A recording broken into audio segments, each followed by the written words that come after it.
Saya share di master, silakan cek nanti.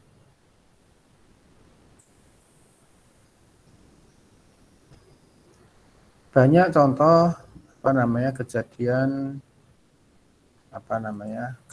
kecelakaan di media massa, ya diberitakan di media massa, yang kalau kita baca dengan detail itu terkait dengan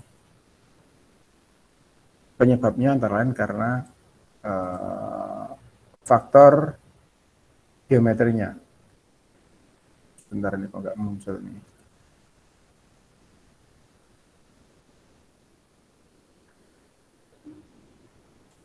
Sebentar ya, bisa di-share.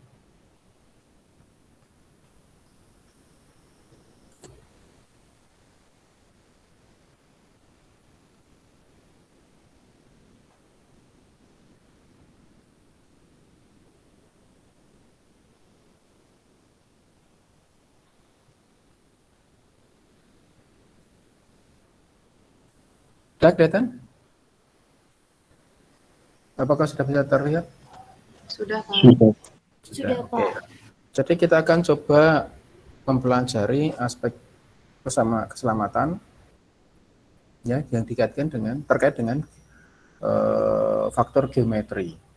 Faktor geometri, kalau kita bicara geometri jalan, kita sudah belajar mengenai ada dua hal penting, yaitu elemen vertikal dan horizontal, yaitu tentang tikungan dan tanjakan turunan. Nah, kita akan lihat kaitannya hal itu dengan aspek keselamatan. Harapannya adalah kalau kita mendesain suatu jalan, terpenuhinya semua kaidah-kaidah teknis ya secara ideal, sehingga kalau itu terpenuhi maka faktor utamanya yaitu keselamatan akan aspek keselamatannya akan terpenuhi. Menjadi masalah dari aspek keselamatan. Namun seperti saya sampaikan beberapa kali bahwa seringkali kondisi lokasi, kondisi medan, topografi terutama itu tidak bisa menghasilkan desain perencanaan geometri yang ideal. Ya. Kita kita ingat bahwa kalau kita bicara tentang klasifikasi medan, maka ada 3 kategori, datar, perbukitan, dan gunung. Nah, terutama untuk daerah pegunungan ini sangat sulit untuk mendapatkan kondisi yang ideal. Kondisi sering kita temui, jalan itu menanjak sekaligus menikung. Padahal itu kan, kalau kita belajar mengenai koordinasi elemen, itu sebisa mungkin dihindari, karena kondisinya tidak ideal. Kendaraan yang nanjak sekaligus menurun, atau menanjak sekaligus menikung, atau menurun sekaligus menikung. Ya, karena pertama tentang kemiringan jalan, ya kecuraman. Kemudian yang kedua tentang aspek jarak pandang. Ya, jarak pandangnya tidak terpenuhi. Sekarang kita lihat, ya. Menurut peraturan pemerintah nomor 62 tentang 2013, setiap ada kecelakaan maka akan ada investigasi apa penyebabnya, terutama untuk kecelakaan yang menimbulkan korban jiwa yang cukup besar dan bisa menjadi isu nasional, bahkan isu internasional. Ya. Yang sering terjadi adalah kecelakaan pesawat. Kecelakaan pesawat itu pasti korbannya banyak. Ya. Dan pasti menjadi isu internasional. Karena terkait dengan pabrikan pesawat, bisa merembet ke tipe pesawat sejenis, ya bisa digroundedkan semua, tidak hanya misalnya itu terjadi di Indonesia, maka tidak hanya yang grounded, tidak hanya di Indonesia, mungkin di negara-negara lain yang menggunakan pesawat yang sama juga akan bisa digrounded, ya. Nah, maka saya lupa tahun berapa itu dibentuk KNKT, Komite Nasional Kecelakaan Transportasi, ya. Komite Nasional Kecelakaan Transportasi yang tugasnya adalah melakukan investigasi atas kejadian kecelakaan yang menimbulkan korban jiwa yang besar. Sebagai contoh misalnya yang terakhir kemarin ada 2 kali terjadi kecelakaan bus ya, yang di tol Mojokerto, satunya lagi di tol Meja Barat, Cipularang kalau nggak salah ya. Nah, prinsip dalam investigasi ya, jadi mencari penyebab terjadinya kecelakaan. Ya. Bisa macam-macam penyebabnya, bisa karena faktor alam, faktor manusianya, faktor kendaraannya, sampai dengan faktor desain jalannya. Maka hasil investigasi itu prinsipnya adalah no blaming, bukan untuk mencari kesalahan. Ya, itu bukan untuk mencari kesalahan. Siapa yang salah, siapa yang harus disalahkan, tidak. Ya, no blaming. Kemudian no judicial prosecution, yaitu tidak bisa digunakan hasil penyelidikannya itu untuk menuntut salah satu pihak ke pengadilan. Jadi hasil investigasinya itu independen. Ya. Kemudian no liability, ya, bahwa hasil investigasi tidak untuk menuntut ganti rugi. Ya, jadi murni untuk mencari penyebab kecelakaan, penyebabnya apa, kemudian dievaluasi, kemudian ada perbaikan supaya tidak terjadi kecelakaan yang sama. Ya. Jadi itu no blaming, no judicial prosecution, dan no liability. Ya, tidak untuk menyalahkan, tidak untuk menuntut di pengadilan, maupun bukan sebagai dasar untuk menuntut ganti rugi ke salah satu pihak. Nah, yang dilakukan oleh KNKT ya adalah mengidentifikasi apa penyebabnya, mengapa bisa terjadi kecelakaan, apa penyebabnya. Kemudian apa yang menyebabkan terjadinya jumlah korban fatalitas, korban meninggal dunia yang besar misalnya. Banyak korban meninggal dunia. Ya, apa penyebab peningkatan fatalitas. Kemudian yang berikutnya adalah melakukan mitigasi yang tepat agar 2 hal tersebut yang di atas tadi itu tidak terulang. Jadi intinya adalah untuk melakukan investigasi penyebab terjadinya kecelakaan, mengapa muncul korban jiwa yang banyak, kemudian dilakukan evaluasi sehingga kejadian yang sama bisa dihindari. Ya. Itu prinsipnya. Nah, sekarang kita lihat tentang jalan, ya, tentang geometrik.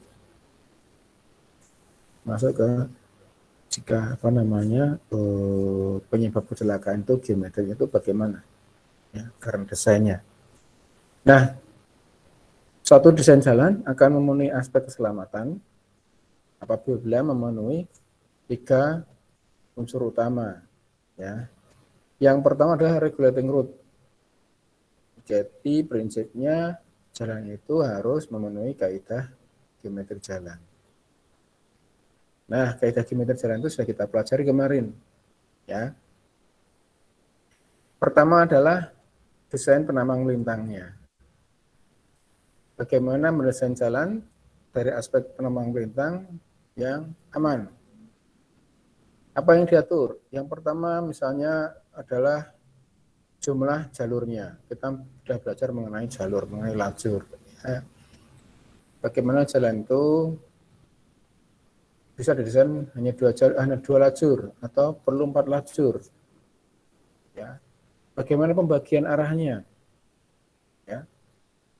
Apakah perlu dipasang median di tengah, pembatas fisik, tidak hanya marka garis lurus menerus, atau bahkan garis putus-putus, tapi mungkin apakah perlu ada median, ya, pembatas separator, pembatas fisik. Ya, kemudian bahu jalan, termasuk korb di situ. Konstruksi bahu jalannya bagaimana? Apakah cukup tanah dasar, apakah diperkeras? Ya. Itu dari aspek penampang melintang. Nah, kemudian yang berikutnya adalah kaidah dari elemen horizontalnya. Kita tahu kita sudah belajar tentang elemen horizontal, itu bicara tentang tikungan ya. Nah, kita sudah belajar dengan Pak Rehan bagaimana mendesain tikungan. Tidak boleh adanya aspek kejut pada pengguna jalan. Hindari tikungan yang tajam atau jari-jari tikungannya kecil, ya, tikungan patah, itu dihindari. Menghindari aspek kejut pada pengguna jalan. Kemudian hindari terjadinya oversteer maupun understeer. Ya, tikungan ganda yang berturut-turut dalam jarak dekat. Idealnya jika ada tikungan berturutan itu harus ada apa namanya harus ada bagian lurus paling tidak 25 meter. Ya. Idealnya, tapi seperti saya sebutkan tadi, kadang-kadang kondisi ideal itu susah tercapai, susah dipenuhi, terutama jika di daerah pegunungan. Kemudian menghindari body roll. Ya, body roll itu kendaraannya terguling. Ini kaitannya dengan kemiringan di tikungan, super elevasi. Ya. Itu dari si desain tikungan, ya, elemen horizontal. Bagaimana dengan elemen vertikalnya? Ya, aspek ini mengatur tentang batasan pada tanjakan maupun tikungan. Ya, kita sudah tahu ada landai kritis, landai maksimum, panjang kritis, dan sebagainya ya. Nah, jalan menanjak dan menurun dengan gradien yang sama dan panjang akan memberi dampak yang berbeda. Menanjak dan menurun tentu dampaknya berbeda.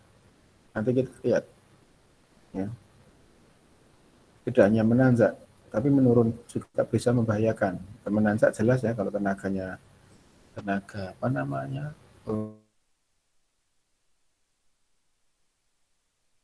kekuatan mesin kurang bisa terjadi kendaraannya mundur, tidak kuat nanjak, itu bahaya. Balik untuk terutama juga sama, nanti kita lihat. Ya. Yang yang pertama, yang kedua adalah self explode, yang artinya bahwa jalan itu harus bisa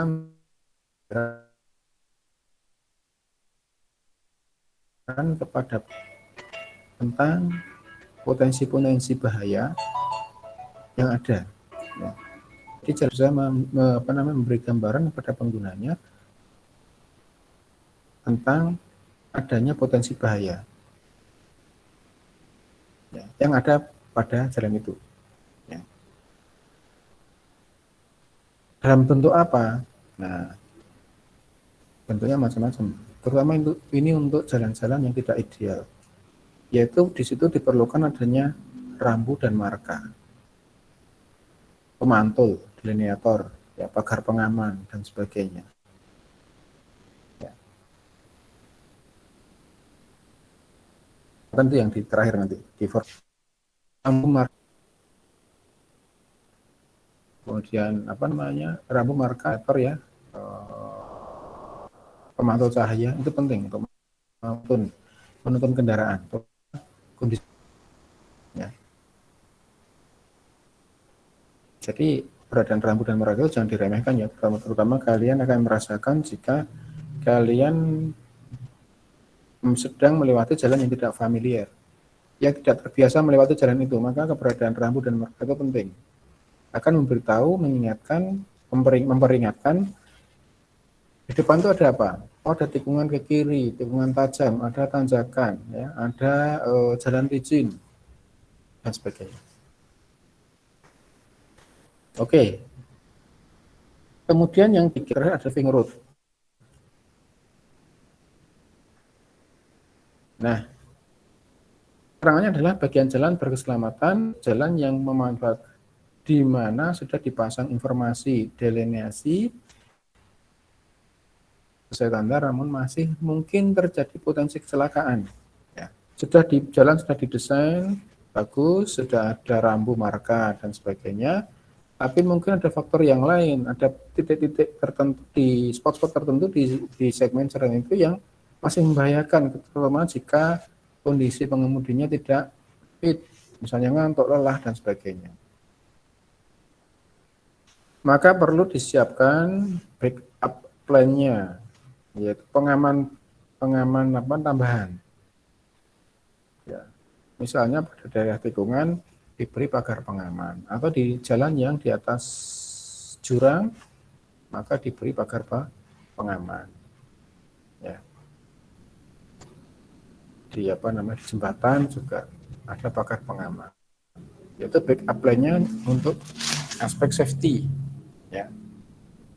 Jika ada peringatan, ada jalan menikung, ya, tikungan tajam, tapi mungkin mengantisipasi sopirnya capek, lelah, mengantuk dan sebagainya, maka pada tikungan itu diberi pagar pengaman. Misalnya seperti itu. Ya. Jadi pada prinsipnya sebisa mungkin jalan itu didesain sesuai dengan idealnya, ya, desain ideal. Tapi saat memungkinkan itu tidak terpenuhi, maka perlu rambu marka dan sebagainya. Nah, kita lihat sekarang jenis kecelakaan lalu lintas karena faktor geometri jalan. Dari hasil studi empirisnya KNKT tentang jenis kecelakaan yang kaitannya dengan geometrik, maka ada beberapa kategori. Yang pertama adalah karena elemen penambang melintang jalan. Ya, biasanya karena jalannya sempit. Jalannya sempit, penggunanya tidak sabar. Ya, maka bisa terjadi kecelakaan depan belakang, sundul. Ya, kendaraan belakang nyundul kendaraan depannya. Atau tabrakan depan-depan. Wah, ini korbannya bisa banyak ini, terutama kalau kendaraan besar, bis apalagi. Ya, seperti yang terjadi di saya lupa yang di Mojokerto itu, itu ini ya. Kemudian antara kendaraan bermotor dengan pejalan kaki. Ya, karena banyak jalan kita ini yang tidak ramah pejalan kaki. Trotoarnya tidak ada, atau trotoarnya sempit. Sudah trotoarnya sempit, dipakai untuk parkir, dipakai untuk jalan kaki 5, sehingga jalan kakinya turun ke jalan. Itu rawan sekali. Ya, kecelakaan dengan kendaraan bermotor. Atau kecelakaan kendaraan bermotor dengan kendaraan tidak bermotor. Dengan kendaraan lambat. Karena kecepatannya lambat, kendaraan tidak bermotor itu rawan disundul. Ya. Hati-hati kalian kalau yang suka goes itu ya.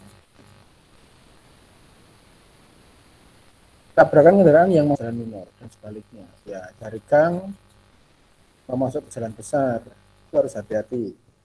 Harus lihat kondisi. Mungkin kan tidak. Kita sudah belajar mengenai gap.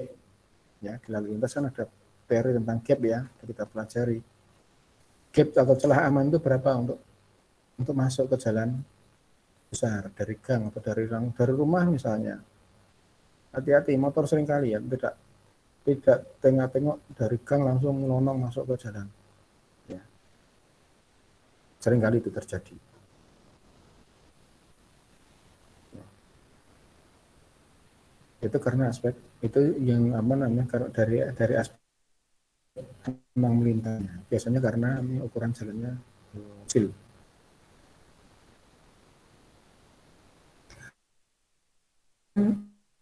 Elemen itu didominasi dengan body roll. Ya, kendaraannya lempar karena gaya ya. Jadi desain kemiringan dengan spray ya, kombinasi masih dengan apa namanya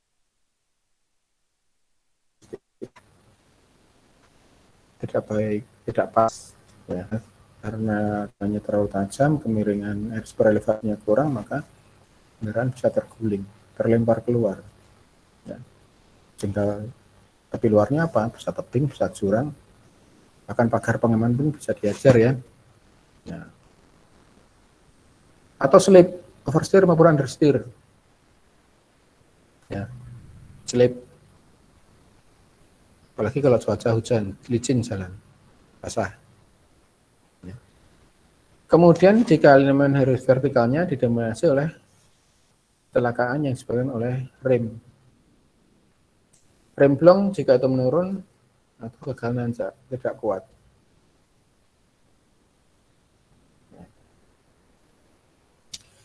Ya, kalau turun rem blong itu biasa terjadi pada umumnya pada kendaraan apa namanya kendaraan berat, truk, ya. Bus pun juga sering sekali terjadi seperti itu. Apalagi jika maintenance-nya tidak bagus. Tapi juga hati-hati sekarang apa namanya dari penelitian dari studi empirisnya KNKT ini, data yang juga menunjukkan dengan apa namanya berkembangnya kendaraan matic, ya, itu ternyata remnya rawan jika digunakan untuk kondisi menurun yang apa namanya dalam durasi yang lama. Ya. Tidak hanya kendaraan berat yang mengalami apa namanya gagal rem, tapi kendaraan sepeda motor pun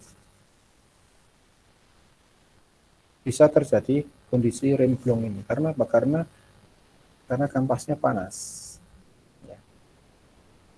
Kendaraan matic itu kan tidak bisa mengandalkan rem dari mesin, ya, dari engine. Brake engine-nya nggak ada, sehingga murni penurunan kecepatan itu, pembatasan kecepatan itu dari rem. Gimana kalau terlalu lama digunakan bisa panas, nggak kampas.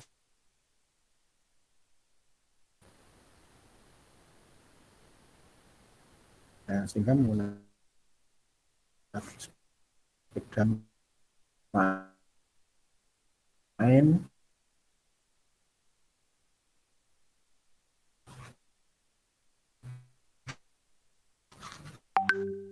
numpangnya enak saja karena tinggal turun kan, tinggal goyang setir ke kiri kanan, tapi remnya itu yang bahaya. Bawa air mineral itu yang 1,5 liter yang tuh sekali diguyur tuh remnya, ya, itu menginginkan.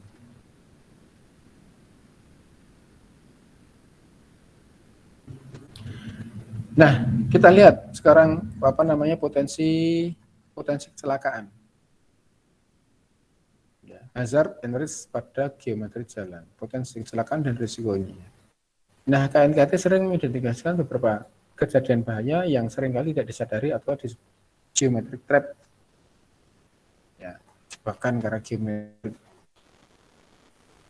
Antara lain apa? Kita lihat dari aspek penampang melintangnya, elemen penampang melintang jalan. Pertama, jalan primer digunakan untuk lalu lintas sekunder.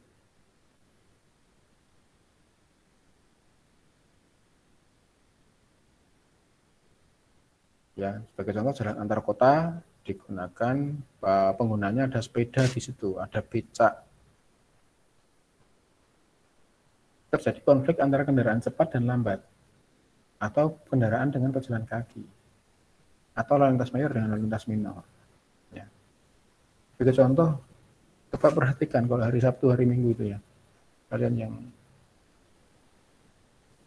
Sabtu Minggu kan libur, ya, banyak orang naik sepeda itu, ya.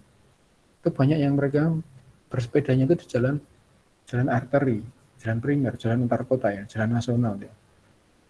Kalau yang di Jogja coba perhatikan, di jalan Magelang, jalan Solo, jalan Wates. Itu sepeda, kalau orang main sepeda di jalan arteri bahaya sekali itu, ya. Jadi kalau kalian yang suka goes itu hati-hati, jangan milih jalan-jalan yang lalu lintasnya cepat. Kalian mungkin enak-enak saja ya, tapi itu mengganggu sebenarnya. Mengganggu itu yang lewat ada bus, ada truk, ada kendaraan-kendaraan dengan kecepatan tinggi, sepeda motor dengan kecepatan tinggi karena mereka apa namanya perjalanannya kan perjalanan antar kota kalau perjalanan arteri itu. Itu kalau ada sepeda di situ, apalagi sepedanya cecer ya, dua, bahaya sekali dia. Itu harus dihindari, goes di jalan-jalan primer itu, bahaya sekali. Kemudian jalan sekunder namun terdapat lalu lintas primer, ini sebaliknya.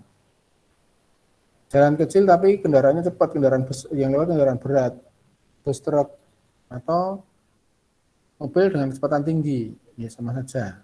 Ya, jalan kecil, jalan sekunder, tapi lalu lintasnya berperilaku seperti di jalan primer.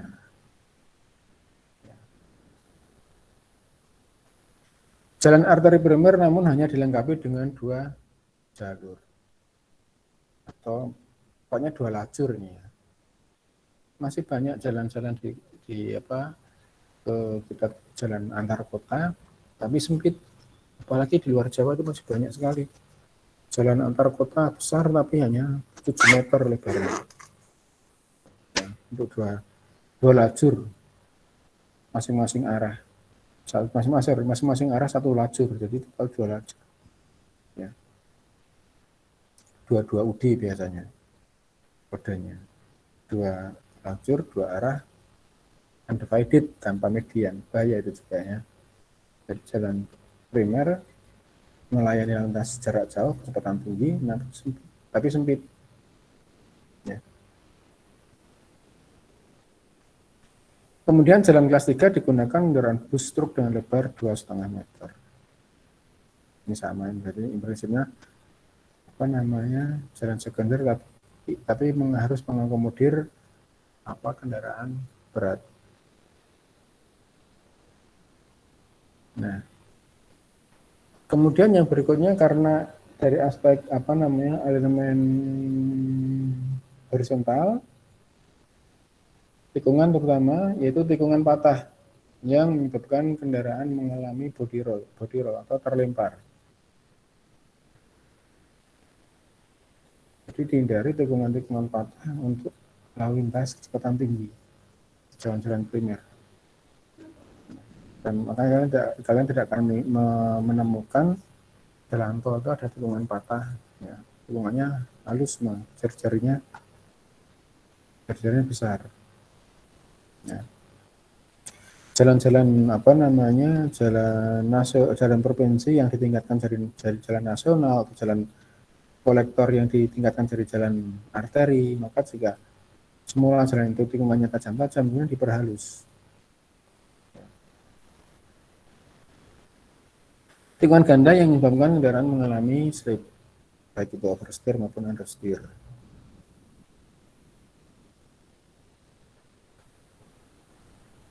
Kemudian dari elemen vertikal, nah turunan yang panjang bisa menyebabkan remblong pada bus truk maupun kendaraan sepeda motor metik. Jadi tadi sudah saya jelaskan.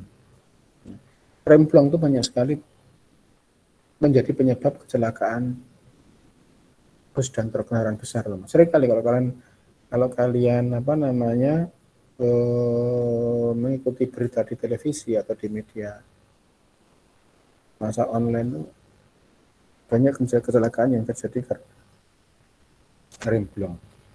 Yang belum lama yang apa namanya sempat hangat itu yang di Kalimantan, di Balikpapan kalau nggak salah ya, Balikpapan Samarinda itu yang truk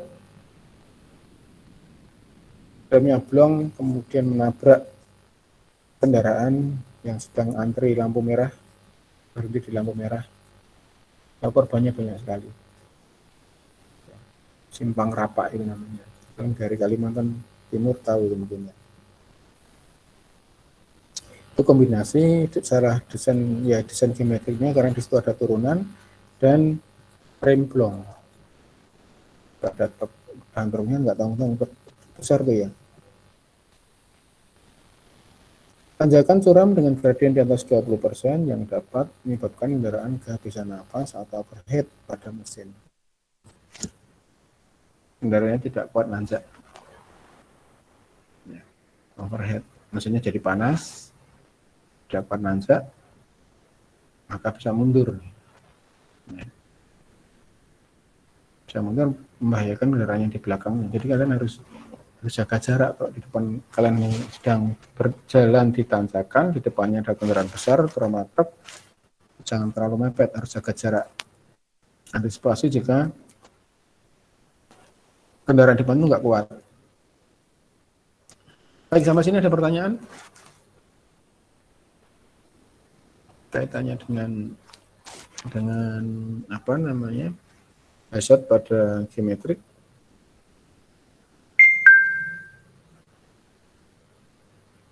Oke, bisa lanjut. Saya lanjut ya. Ini saya jam 12:30, soalnya ada rapat yang saya izin telat ini. Ya.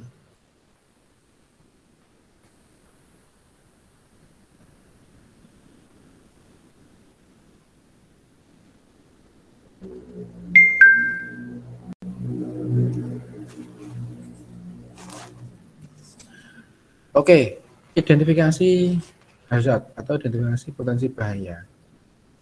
Ada skema HIRE, ya, Hazard Identification and Risk Assessment. Ya. Ini digunakan untuk mengidentifikasi hazard atau resikonya pada pesawat, kapal, kereta api maupun kendaraan bermotor. Ini kaitannya dengan apa namanya audit keselamatan jalan. Kalau jalan ya, kalau kendaraan bermotor. Nah, diharapkan Kementerian Perhubungan dan Dinas Perhubungan dapat menyajikan data informasi hazard dan resikonya pada suatu ruas jalan dan beberapa kebutuhan marga rambu untuk mengatasi hazard dan risk yang dengan disertai justifikasi teknisnya. Nah, mitigasinya bagaimana? Mitigasinya seperti apa? Ada tiga tingkatan, 3 level terkait dengan mitigasi geometri jalan. Yang pertama adalah perbaikan geometrinya. Ya, jadi titik-titik yang membahayakan, yang disebut dengan black spot-nya, itu diperbaiki. Misalnya apa? Misalnya diperlebar jalannya. Memasang median, separator. Atau diberi bahu jalan yang lebarnya memadai. Kemudian menghitung tikungan patah atau tikungan ganda, menghilangkan maksudnya ya. Menghilangkan tikungan patah atau ganda. Perbaikan kemiringan super elevasi, ya. Membuat jalan bagi kendaraan beresiko seperti bus, truk, dan pneumatik pada jalan dengan tanjakan atau turunan ekstrem seperti kita belajar kemarin ada apa namanya lajur pendakian, ya ada lajur pengereman. Ya. Nah, namun jika kita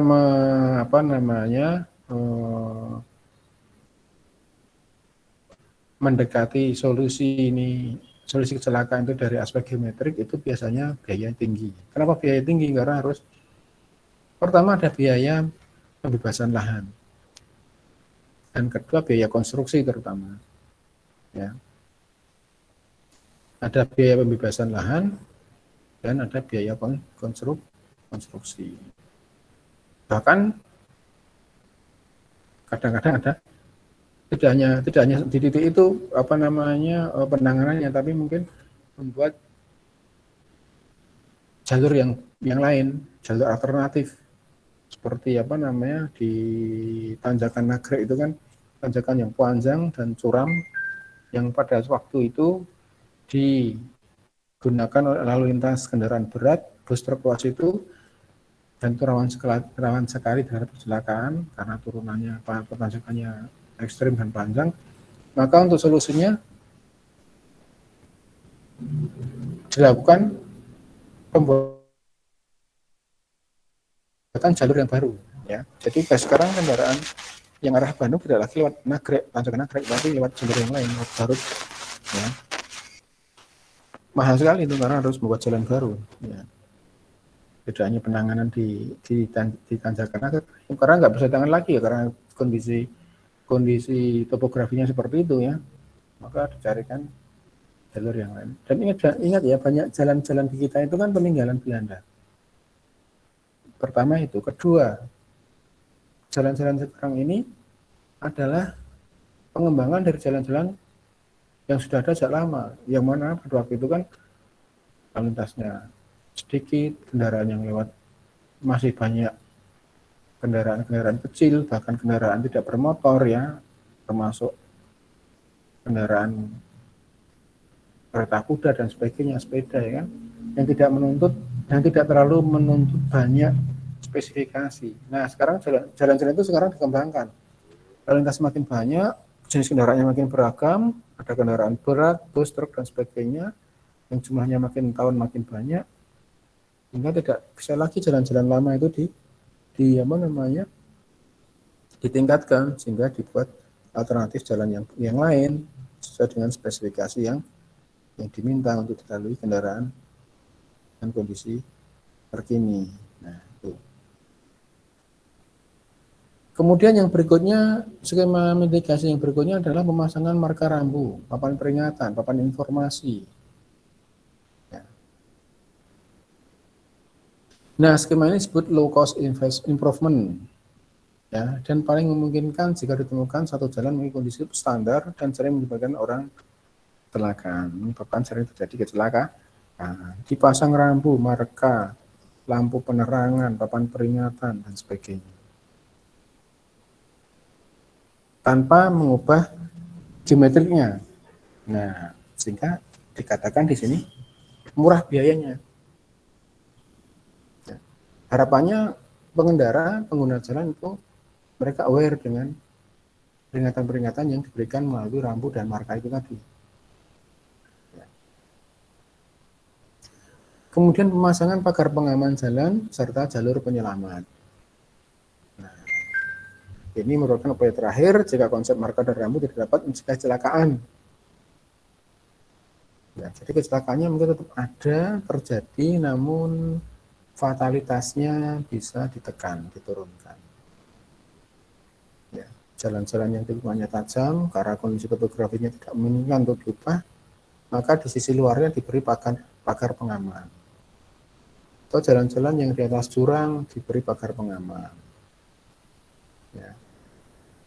Tanjakan yang curam diberi lajur pendakian. Ya, kira-kira seperti itu. Jadi karena terutama kondisi alam, jalan sudah tidak bisa di-improve lagi, diperbaiki lagi, direhab lagi, diberi marka dan rambu, dan masih terjadi kecelakaan, maka bagaimana upaya untuk mengurangi jumlah korbannya? Yaitu dengan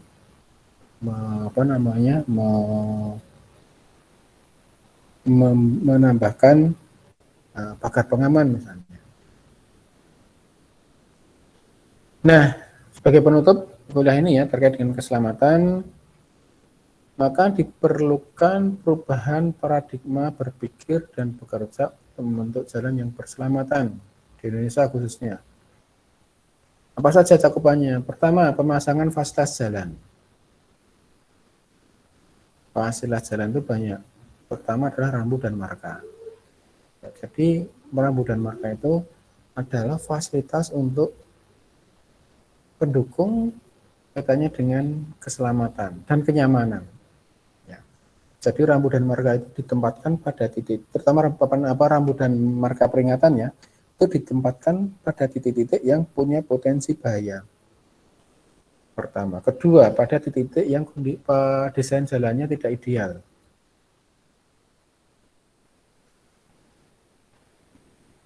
Jadi rambu dan marka itu harus kalian perhatikan benar kalau sekalian sedang berkendaraan ya. Jangan sampai ya kalau orang tidak berpendidikan ya rambu terutama dicoret-coret, diberi papan iklan ditutup dengan selebaran iklan dan sebagainya. Sebenarnya kan menunjukkan kalau orang tidak mengerti urgensinya rambu jalan.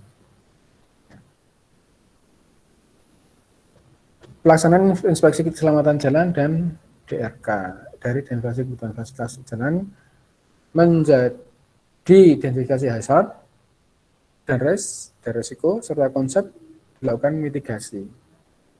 Diperlukan daftar periksa jalan yang berisi elemen geometrik, 3 elemen geometrik tadi ya, sehingga tercapture kondisi substandar yang lebih baik. Jadi kondisi-kondisi substandar, kondisi-kondisi yang tidak memenuhi syarat itu bisa diminimalkan.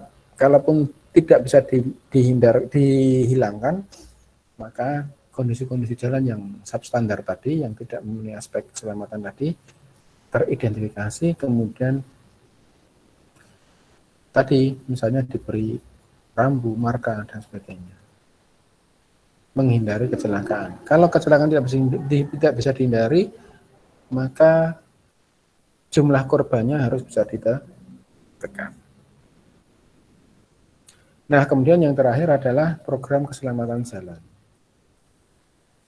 Dari skema menurunkan angka kecelakaan menjadi skema menurunkan jumlah hazard dan risk, perlu adanya perubahan paradigma baru di mana program keselamatan selalu berbasis pada jumlah hazard dan risk, sehingga program keselamatan dapat terukur dan terarah, serta untuk mengukur efektivitasnya.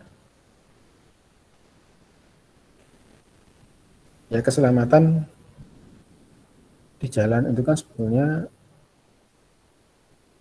menjadi faktor yang kalau di Indonesia ya, faktor yang sebenarnya menjadi prioritas sebetulnya. Karena jumlah fatalitas akibat kecelakaan itu menjadi jumlah penyebab kematian yang tertinggi di Indonesia. Ya. Jumlah kematian karena kecelakaan itu menjadi jumlah penyebab kematian yang tertinggi di Indonesia. Tidak hanya di Indonesia, khususnya untuk negara-negara berkembang. Ya.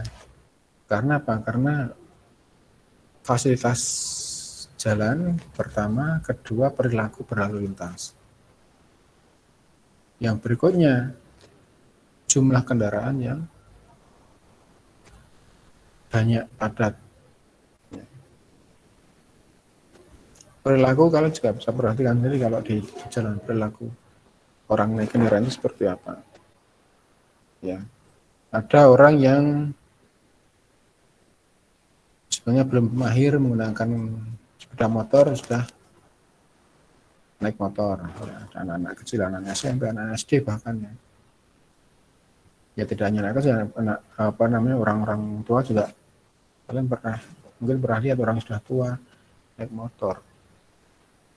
Saya pernah punya pengalaman pas mengurus perpanjangan SIM itu, ada orang tua, bapak-bapak udah tua, udah sepuh, itu nyari SIM. Itu pada saat dia mendapatkan SIM di loket penerimaan SIM, itu sama polisinya diserahkan di tangan, diserahkan SIM-nya. Bapaknya itu menerima SIM-nya itu dengan tangan yang gemetar gitu.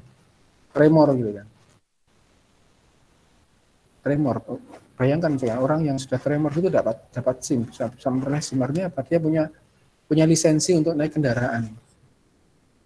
Ya, sama polisi itu tanya, loh Bapak ini tangannya sudah gemetar gini masih naik kendaraan? Ya dalam bahasa Jawa ya. Masih Pak. Loh, kan bahaya nih Pak.